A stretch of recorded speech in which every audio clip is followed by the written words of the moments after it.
Afternoon, everyone. Welcome to Session Spotlight.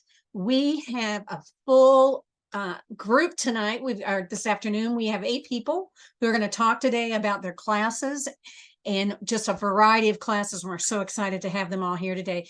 Dawn Edwards, Becky Flax, Eileen Hallman, Irene Heckel-Volpe, Susan Lazear, Lilly Marsh, Kathy Monaghan, and Melissa Weaver Dunning. Convergence 2024 in Wichita, Kansas. We have all kinds of things available for you for this conference. We hope you'll come and join us. We've got workshops, we've got seminars, we have the runway fashion show, which is the highlight of the week. We have a keynote, we have tours, and much, much more. We hope you'll come join us. Today, we're going to start with Dawn Edwards. Dawn is teaching fabulous felt and Nuno-Felt hats. It's a 2-day workshop. It's Tuesday and Wednesday, July the 16th through the 17th. Hello, Dawn. Well, hello. Let me just pull my screen up here.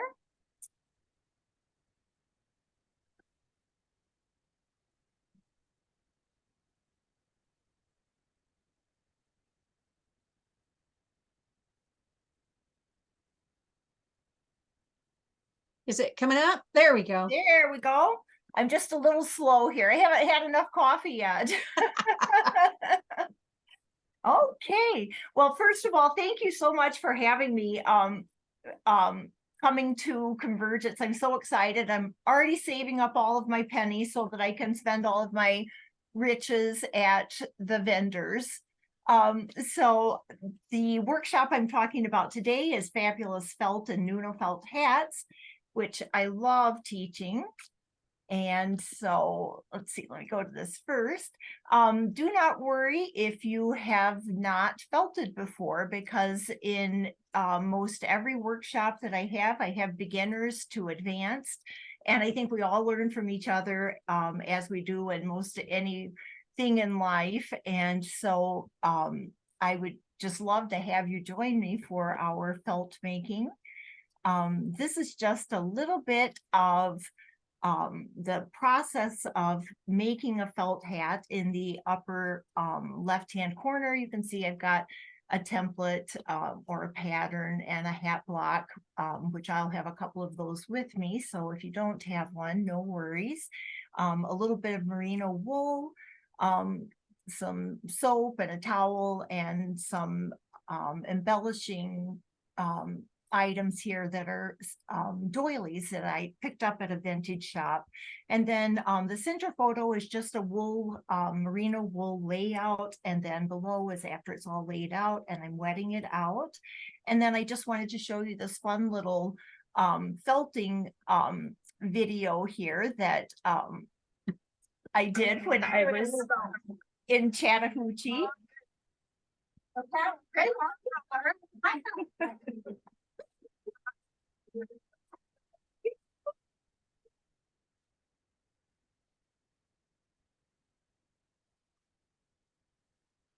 Those are some interesting people you have in that video. Hey, aren't they? I don't know if either of those people look familiar to you, Kathy, or not, but they were very fun, and I'm not going to mention any names. And then on the right is the hat that I had begun laying out on the left side of the screen. That's the hat that's all finished up in the end, so kind of a vintage cloche. And then the next, this is just a little bit loud. Let me turn that down. Sorry about that. That woke you up, didn't it? So this is just me blocking a hat, a sunflower themed hat. And on the right-hand side of the screen, you can see the hat all finished up, and it's being worn by my good friend, Lori Zamora, who models a lot for me, thankfully.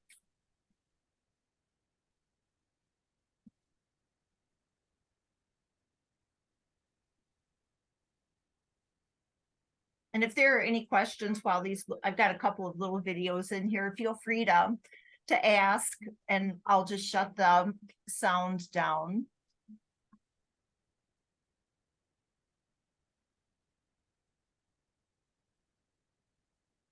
Dawn, we actually can't hear any sound from your video. Oh, you can't. All No, right. Well, then I won't worry about that. So go ahead and ask questions. I could sing, but I would scare everyone off, so I won't do that. So I have to admit, I took this class last weekend. It was amazing. So, and it's true, this is a good beginner class, right? I didn't know anything about felting when I took the class. So Yes. good beginner class. Yeah, it's actually good for, you know, all levels from beginner to advanced. I think, you know, people who maybe haven't felted you know, quite as much. Lovely image I have here on the left. This is before the hat's been blocked. In the center, I'm just beginning the sculpting of it, and then on the right you can see the finished hat. But yes, any levels of felting, more than welcome to come. These are just some of the hats that I have created. I'll bring templates, patterns along to the workshop. The hardest thing about that workshop was deciding which hat to make. And it was fun that everybody else was making a hat. So you could kind of check out, you know, what you're going to do next, because you like the one you're making, but you want to do that other one too. And my suitcase actually holds a lot of hats. So it does. Amazing how many I can squish into that bag. Just, you know, from classic to kind of fun. So what kind of things will people need to bring? I showed up with very little, but right.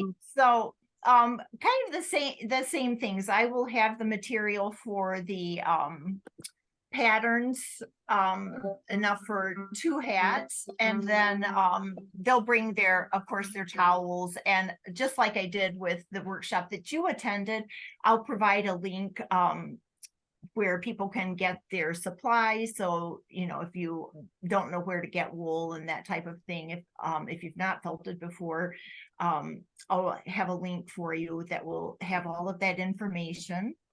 And let's see, that link was handy. It was great because I wasn't sure what a lot of that material was. So it was just right there and I could get it. It was wonderful. Yes. And so the link that I'll provide, it's through Living Felt in Austin, Texas. And they just do a really good job. I've taught there before, and so they know exactly what people need. If you have questions, you can just call them. Or you can, you know, order online, but any questions, feel free to give them a jingle, and they know exactly what's needed for the dance workshop. Well, Dawn, it was so much fun. I can testify. It was a great class. I knew nothing. You made me look good. So I encourage you all to check it out. Fabulous Felt and Nuno-Felt hats with Dawn Edwards. It's a 2-day workshop. It's Tuesday and Wednesday, July the 16th through the 17th. Thank you, Dawn. Thanks so much, everyone. Happy Thanksgiving too. You too. Next up, Becky Flax. Phone to Photo, Adobe Photography Suite to create portfolio-worthy photos, a 3-hour seminar, and it's Saturday morning, July the 13th. Hey, Becky. Oh, you're on mute. You're on mute. Oop. There you go. Sorry. I pressed the button and it didn't take. So I know what you mean.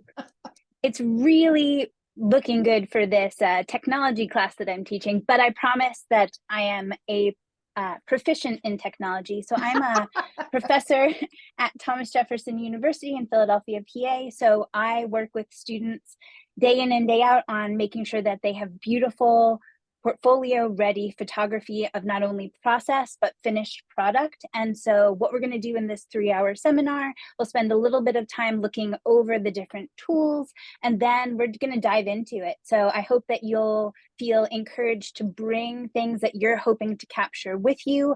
I'm going to bring a bunch of the tools that I keep in my at-home studio. These are not professional photography tools. They are things that you can easily access on a range of different websites and even get at your local hardware store. So lots of different great things that we're going to practice with. And as the studio fee is just a published book that I am creating with access to our list of materials that I'll be showcasing during the workshop, as well as things to keep in mind. So if you are completely unfamiliar with any type of photography, you can do a lot with this tool right here. So we're going to get a lot done that day and in 3 hours. And I hope everybody is a morning person, because I certainly am. And it's going to be a ton of fun. Well, how does this class differ from the other class you're teaching? So the other class I'm teaching is using open source digital tools. So Adobe is a paid platform, and Right. you do not have to subscribe to Adobe long term. You can kind of pick it up and put it down. So if you know that you have a show coming up and you need access to those resources, you can pay that $9.99 for 1 month and then discontinue your membership and re-up it when you're ready to photograph again. However, if you don't have access to that type of funding, or you don't have the resources to be able to do that, the GIMP, which is the open source GNU based software, is different. Now, the interaction between your phone and the tools on your laptop or your iPad or your tablet are less direct. But with Adobe, everything is streamlined. There's a phone app that speaks directly to the applications on your computer or your tablet. And it's significantly smoother than it once was. And you don't need a fancy digital SLR camera or a standard SLR camera or a matchless camera. You can do everything with your phone these days. So if I want to take better photos to enter workshops, is this a workshop that will help me? To enter exhibits, I mean, it would be a workshop that will help me. Absolutely. And I think what the trappings that a lot of us get into when we photograph our work are just taking overall shots from a distance and not considering lighting maybe as much as we should. So we're going to spend a lot of time talking about lighting. And then we're also going to talk about how to take those beautiful detail shots and how to take those shots that we can post on our social media or on our portfolio platforms, where we're not giving away all of our secrets, but we're showcasing the best elements of our work. I'll tell you, between you and me, I think that should be a prerequisite for anybody who wants to enter an exhibit. Because if you don't have good pictures, it doesn't matter how good your work is, right? It's true. Very All true. right. So if I know a little bit, will this class help me? You're going to hold my hand and walk me through this? For sure. I absolutely will hold people's hands and we'll get through it together. All right. Thank you, Becky. The world's a better place for people like you that help people like me. Thank you so much.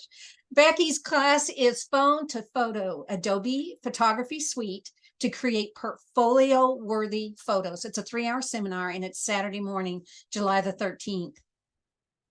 Next up, we have Eileen Hallman. Marble Your Tannins. It's a 2-day workshop, Saturday and Sunday, July 13th through the 14th. Hello, Eileen. Hello. Happy to be here. And this is a new surface design technique that I'm introducing that I've basically developed the inks myself. So marbling, if people are familiar with that, it's the use of paints. So we'll be using inks that I've developed that are actually natural dyes. They are not paints. So let me see if I can get to my screen here. And where's the thing?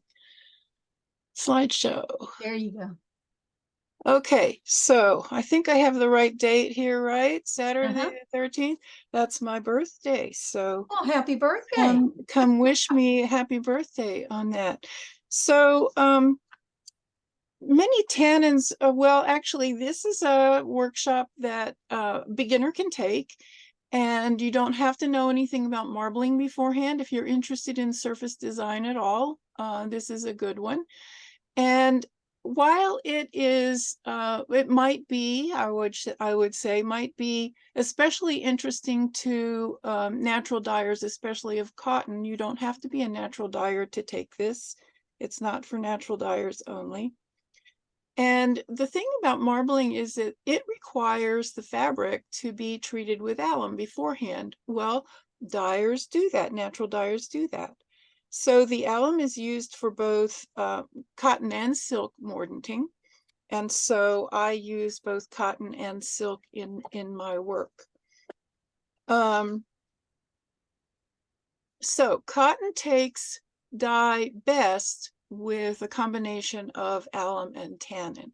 So on the right, you see just the tannins in a little pattern. And on the left, you can embolden this design a little bit because tannin responds to iron. So the left piece is dipped in iron. So you can also change the concentration of the tannin you're using. So that tannin can be used as both a dye and a mordant.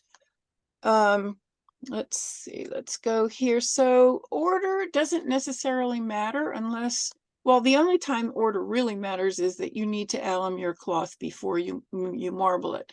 But after that, you can dip it in iron, or you could dye it first and then dip it in iron. You don't have to dip it in iron at all. And the image that that was with the introduction has not been dyed at all. It was marbled with several different tannins and then dipped in iron. So the iron behaves differently with the different tannins. So you might get one that's a darker brown. You might get one that's gray. Some tannins give you a really, really nice green. So we will also explore making some patterns, and these are mechanical manipulations. So with a stylus or with a rake, we could also do some chemical modifications of the inks themselves to get some really interesting forms. And let's see, here we have on the left, well, I'm teaching the fresh indigo class too. So on the left, the scarf was dyed with fresh indigo first, and indigo doesn't require a mordant. So, but I did mordant it in order to marble it with the tannin called Kutch. And on the right, I marbled it first, and then I dyed it in Brazil wood and then dipped it in iron. So you can see that you have a lot of variation on the theme of what you can do with this technique. Let's see here. We won't be making the inks in class, but you will have the protocol for making them at home. It's fairly simple. It took me several years to work it out, but now that I've gotten the recipe down, it's fairly simple for anybody to do with ingredients, actually, except for the dyes, with ingredients that they have in their kitchens. So you could use other dyes other than tannins. And let's see, the only other dye that I've used here is the blue is an indigo. That actually I purchased it as a liquid. So and then I'm doing some vintage linens now, and the red one is madder. I've got some Osage orange in there. I've got some logwood in there. So you can see that beyond this class, once you go home, you can make other inks fairly simply yourself and just carry on from there. So Eileen, you will provide everything that people need, or mostly everything? I'm providing all of the cloth, the paper, the inks, all of the chemicals.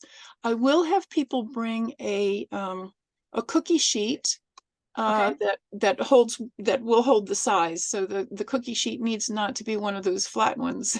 It has to have sides that will hold approximately a ½ inch of liquid. Well, these are some amazing patterns. It's really a lot of fun. It's gorgeous. It is a lot of fun. So this particular piece that you see in the photograph here is Kutch. The gray is wattle. I think there's some myrobalan in it. Okay. I think the pale gray is the myrobalan, but well, this has to be enticing for folks because these are beautiful scarves. Thank And you. it's Marble Your Tannins. It's a 2-day workshop. It's Eileen Hallman, and it's Saturday, Sunday, July 13th through the 14th, which is Eileen's birthday. So y'all sign up. We'll sing happy birthday to her. Thank you, Eileen. Thank you. Next up, Irene Heckel-Volpe. Hello, Irene. She's going to create an owl painting using needle felting. This is amazing. It's a 1-day workshop, Sunday, July the 14th. Hello. Hi. Hey, I'm on. I was looking for my controls here for a minute. I couldn't find what I needed to You're find. here. Yes, I'm here. I'm here. Anyway, hi to everybody. Thanks for joining today. I'm going to be teaching my session that I'm going to go over today is creating an owl painting using needle felting. And that beautiful slide that HGA made was really good because I was going to try to find the original photo. I couldn't find it for this presentation. But I've been doing needle felting since 2002, and I've been teaching from that point on also. This session, we're going to be covering basic needle felting, of course, but as it relates to fiber paintings. A lot of people know needle felting, are familiar with it, but mostly in conjunction with 3D figures and sculptures. And the art form is very versatile. So this one, we're going to be using it to create a painting, quote unquote. It's a perfect way for people to get involved with needle felting, even if you do not feel comfortable with 3D sculpture. Many people are afraid of 3D sculpture. This will be also really interesting to people who do drawing and painting on the side. And it's a great way to segue into using fiber arts or using a different media to complete paintings and stuff. What we'll be doing that's a little interesting is we're going to be learning how to do blending of fibers and layering colors of fibers to create a depth or texture and shadow. I'm going to bring up some images right now, hopefully. Let me get my stuff here. Hang on, there we are. Let me just get in some. You have the original slide, I know, and then I'm going to bring in a couple of other ones so you could see some different blending of shadow and stuff. And some of these will have more texture, so I'll bring these all up so you could see. That's the original slide, and it's not as nice as, like I said, HGA's version on their slide, but you can see that the colors are layered.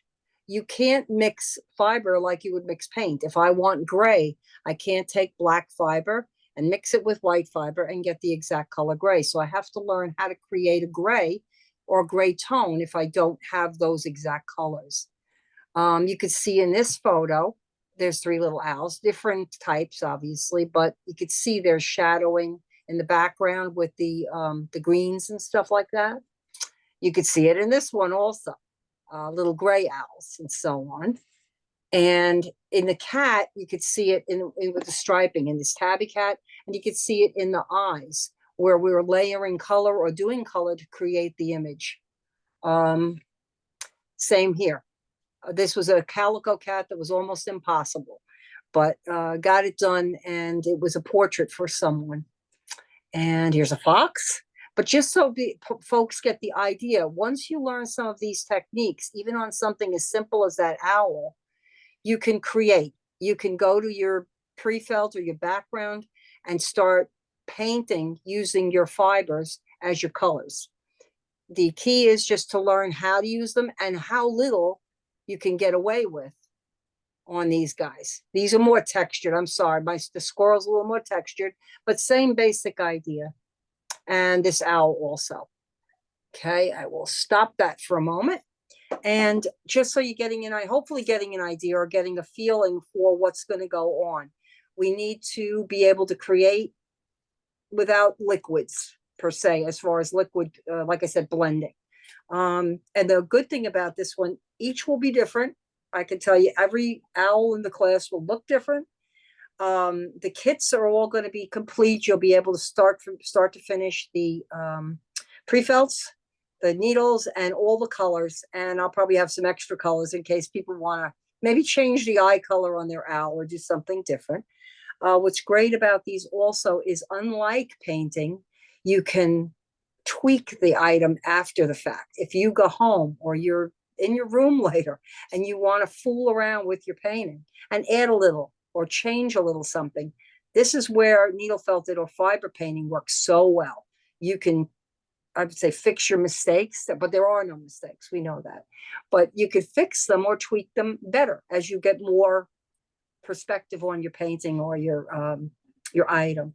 There's no prerequisite, by the way, for this, for needle felting for this class. It's appropriate for beginners or more advanced students who would like to just stretch out their wings a little bit.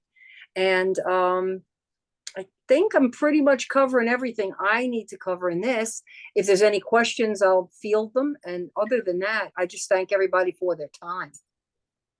Well, Irene, the one thing I like about your class, and then some of these other ones that are for all, all skill levels, beginners to advanced, is that they kind of learn from each other. And I've seen how baby felters do these wonderful projects, and your more immediate advanced felters are learning those better techniques. So this is a great class to be in. If you're interested in felting, create an owl painting using needle felting. It's a one-day workshop, and it's Sunday, July the 14th. Thanks, Irene. Thanks, Kathy. Next up, Susan Lazear, Understanding Your Fit Preferences. This is a 90-minute seminar, and it's Friday morning on July 12th. Hey, Susan. Hi. Okay, so this class is for anyone who makes clothing, and ideally like sewing or knitting. It doesn't matter what the technique. And I'm going to share my screen, and it should be full screen, I hope. And yep. Okay, good. So who should take this class? Anyone who wants to understand how to make wise purchasing or design decisions. And so it's not even just for making your own clothes, it's for actually streamlining buying clothes so that you don't go home with something or don't have to go to the change room. It's also for people, primarily for people who work with sewing patterns or knitting patterns, and for anyone who has to alter a pattern or make patterns from scratch. So it's called Understanding Your Fit Preferences. And so what are fit preferences? Well, fit preferences are the way we personally, to only us, like our clothes to fit. In some ways, you could look at it as the difference between your body and the clothing that you're wearing. And everyone has a different type of preference. Some like it snug, some don't want their clothing snug. But either way, you need to understand both your body and what your preferences are for doing clothing. And your closet actually has a lot of information in it. So I always like to run this little quiz. Like if I were to ask you right now, how deep do you like your armholes? How deep do you like your neckline? What would be your ideal length? What would be your ideal shoulder width? How much ease do you like in your clothes? If you can answer those, you're well underway. But if you are not so sure, then taking some time to learn your fit preferences is really valuable. So you could use, when you would use the knowledge, when you choose a garment in a store, when you go to start a pattern, you're opening it up to sew it, when you alter or draft, as said before. I will be giving everybody an electronic PDF file of a chart where you can take it home and start going through and working on that. Since this is just a lecture class, there's no time in class for me to do anything but to explain you the process. So we're going to use, I'll show you how to use existing clothing to help you, how to lay some of them flat, and how to measure to learn the knowledge you need. And also how to measure some parts of your body that are going to help you understand the relationship between your body and what it is you want for that particular fit. There are simple ways of analyzing ease, and I will say that your choice of fabric makes a big difference. So that's a factor. And I'll show you methods by which to simplify measuring clothing, so that if you have a garment you just love and you want to make the same kind of neckline or the same armhole, there's some simple ways for measuring your clothing. And likewise, it goes for here on the left, we have you measuring your body's armhole depth, but on the right, we're doing the same for a garment with a certain level of fit. And, you know, these are just certain body measurements that I think are important, and they're not always measured, especially like the waist to hip depth. We don't use standards. We use what you need as per your personal body. And again, just more discussion a little bit on some body measurements that would be helpful. Some adjustments one should make, for example, if you have a tummy. But the advantages to all of this in theory: no more muslins, no more sad purchases, greater success with your patterns, and an increased knowledge of patterns in general. So that's all I have, unless you have questions. I like that first one, no more Muslims. That sounds great. Now, this is listed as a beginner. Yeah, because a lot of this is logic. So even someone going into just starting to make clothing, I wish I would have thought of some of these things like way back when. So I think it's good for anybody, really. Well, I hadn't thought about knowing that information before you go in. That makes so much sense. Thank you. Well, that's why we don't have to make a muslin. There you go. Understanding your fit preferences. This is a 90-minute seminar. Sounds like it's going to be packed full of information. Friday morning, July the 12th. Thank you, Susan. You're welcome. Lilly Marsh, breed-specific and farm flock wools for weaving. This is a 90-minute seminar. It's Sunday morning, July the 14th. Hey, Lilly. Hey, how are you? I'm glad to be here. Glad to have you. You have my slide pulled up, or? I can pull it up. Just stand by, Lily. Thanks. So what level is this class? Is this a beginner class? This is a 90-minute seminar, and it's really for all levels. If you, so I've been working with breed specific and farm flock wools for a number of years now. And if you're interested in that idea, if you know people with sheep and you kind of think you'd like to start working with some of it, or if you've been doing it for a while and you're maybe even ready to commission, you know, some yarn directly from a mill, I think this is a class that could suit everybody. We're going to be doing some general information on sheep and climate beneficial and sustainability, but then also sort of discuss why sheep, you know, are such a good range for products, everything from fine lace to home decor to sewing yardage to upholstery, and then how to start accessing that wool, whether it's a small thing, if it's just you that you want to stick your toes into it and you're going to go to a festival somewhere, and what kind of wool you might want to look for, if it's a knitting yarn and that sort of thing, that's easy to work with. But also if you are thinking about like going straight to a mill and want to, you know, take some fleeces that you've purchased, or you have friends who have sheep, or if you're even like a group of you who want to go to in a guild and start a study group for some wool, some farm flock wools. One of the things that I find that is most important is like accessing what I think of as weaving adjacent skill sets, right? So you need to be able to talk to the farmers about the kind of wool they're offering and understand how their language is going to be different from your language as a weaver. And the same with the mill, to be able to talk to a mill and understand that what they're talking about is not quite the same language that you have, but that you can still come up with a product that you like. And then once we're done with that earlier part of it, I'll be talking about very specific tools and techniques that we will be able to use to either analyze yarn that you have or yarn that you think you'd like to work with, and then how to bring out the best of that into your specific wool in your weaving. So talking about how do you determine set and structure for all those different kinds of things you want to do. The only thing that I would say is there's a lot of people who've gotten very involved in the livestock conservancy shave them to save them program. And so there's a huge increase in the number of people who are interested in working with interesting heirloom, local regional wools. And there's just a lot of room for exploring what kinds of things you might want to do. The slide there that I put on there, this is one of my favorite farmers. Shannon Eaton is a dairy farmer, a sheep dairy farmer in the High Peaks region. I'm in upstate New York, and she raises East Frisian dairy sheep, and that's not a wool that's very commonly used, but she blends it with, I weave for her personally for her farm, and which is called Blue Pepper. And I've also purchased her flock's wool. And we blend it with a little bit of alpaca, and you can make some really lovely lace kinds of things. You can see that Atwater Bronson lace there on the slide. But she lives in the High Peaks region of New York State, up in the Adirondacks. And if you were to look out from her glasses there on what she's looking at, that's the slide in the background, the High Peaks region, and that's Whiteface Mountain, one of the high peaks.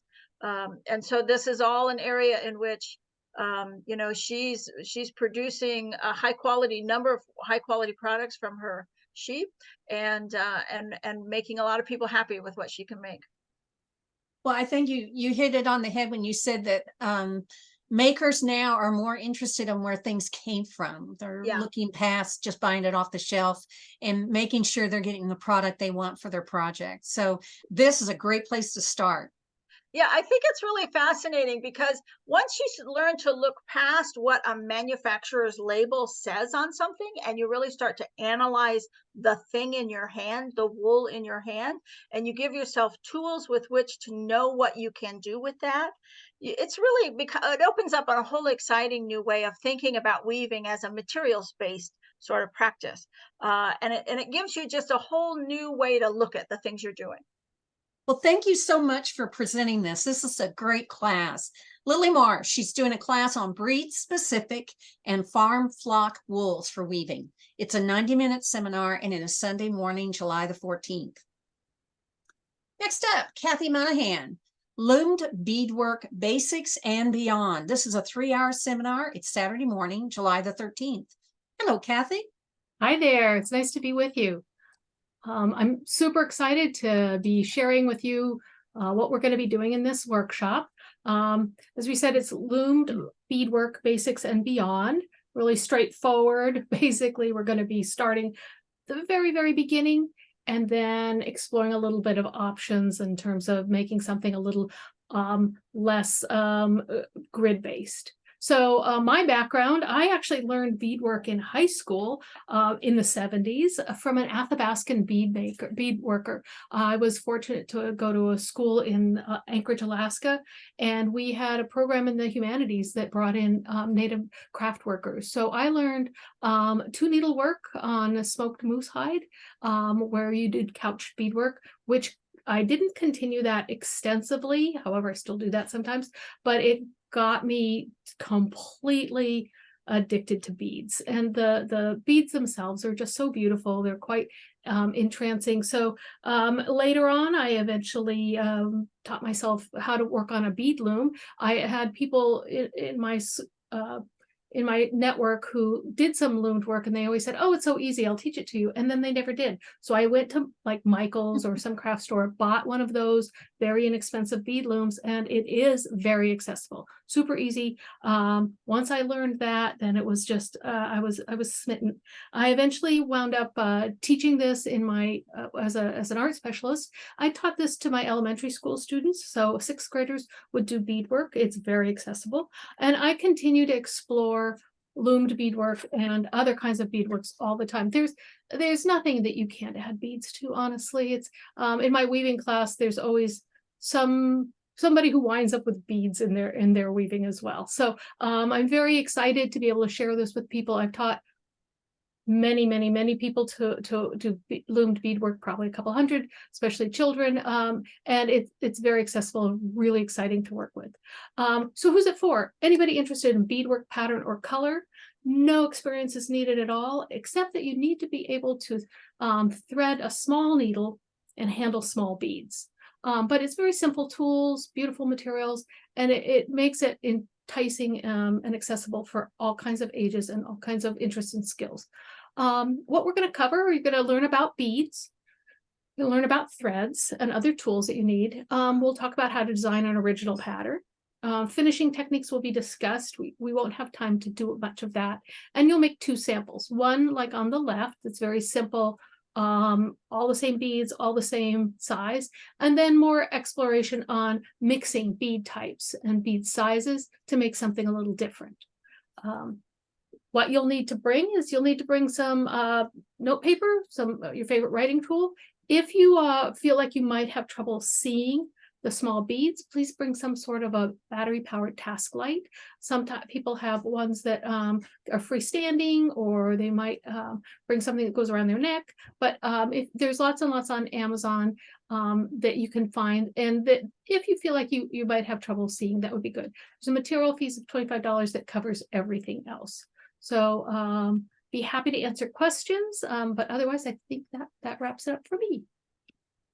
Well, I saw that you will, am I confused? You're going to send the directions if I want to make a loom?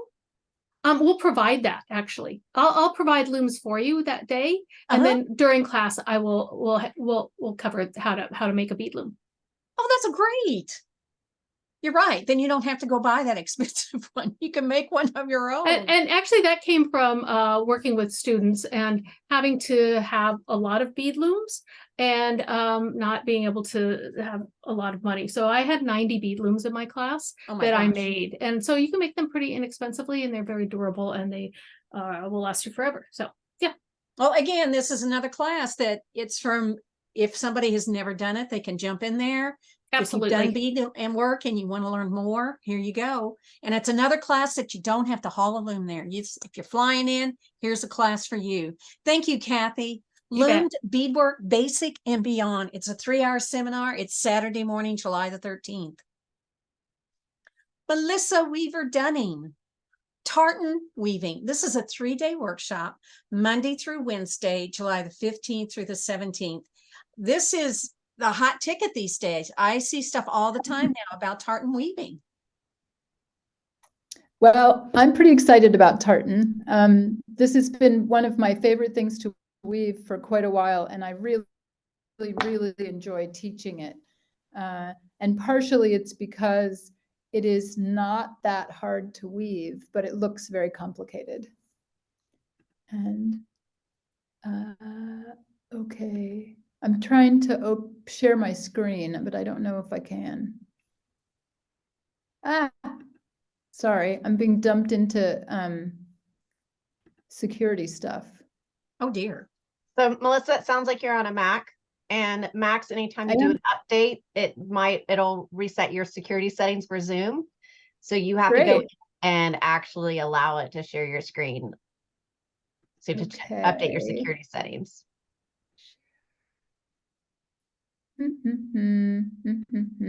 Well, this might take a minute. Okay, we can just talk. We do not have to look at pictures.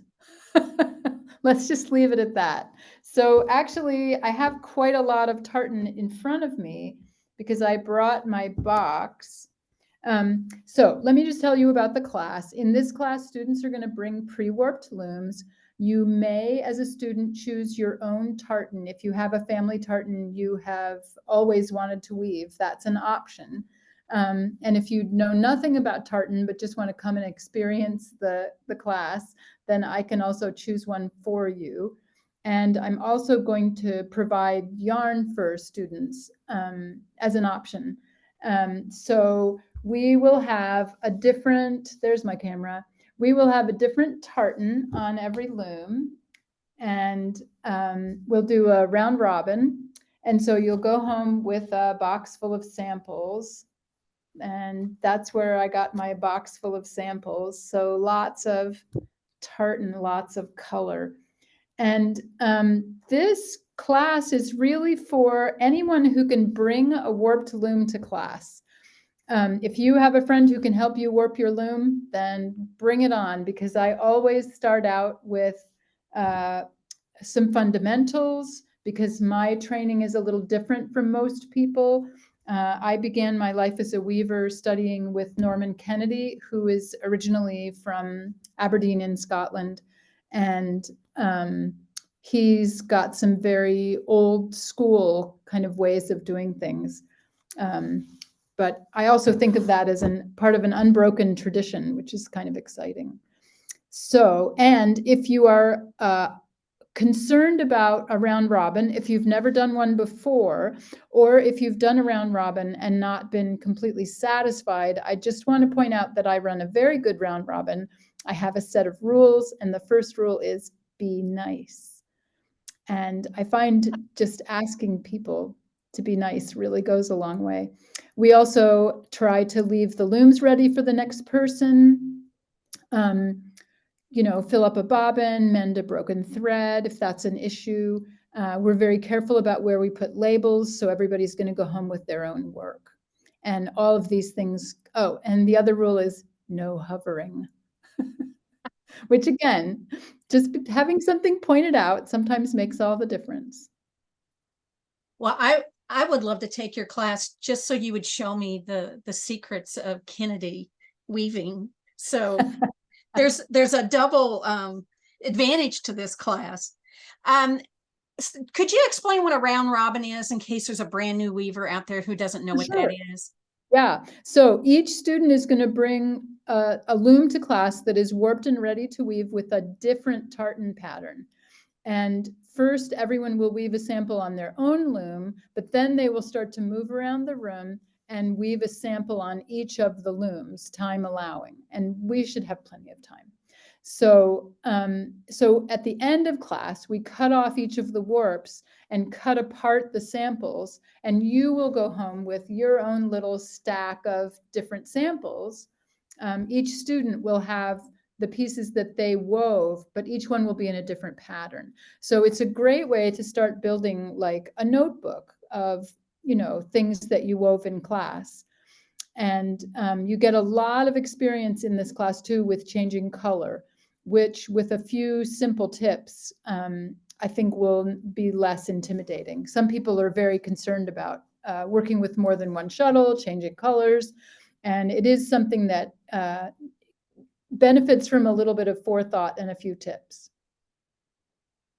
Well, I'm a fan of round robins. I love leaving a workshop with all those samples because I've learned more than just the one thing I made on my loom. So thank you so much. We appreciate you talking about this class. It's an exciting class.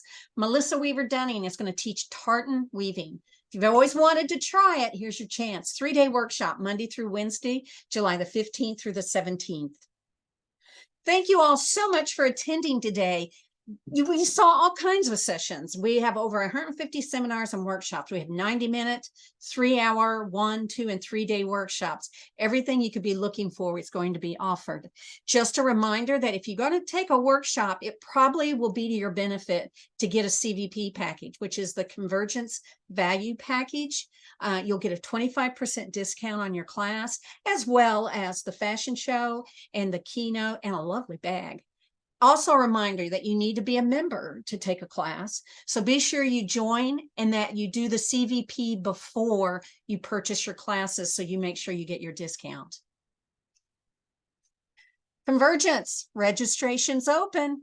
weavespindye.org/sessions. You can see more information about all these classes and their leaders. And just a reminder, these sessions are all recorded. You can go back and watch them over and over again. If you want to learn more about different classes, you can still add a class, even if you've registered already and you think you want to take another one, jump in there and you still can. We hope we'll see you in Convergence, July the 11th through the 17th in Wichita, Kansas.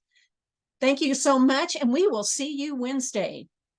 And happy Thanksgiving if I don't see you then.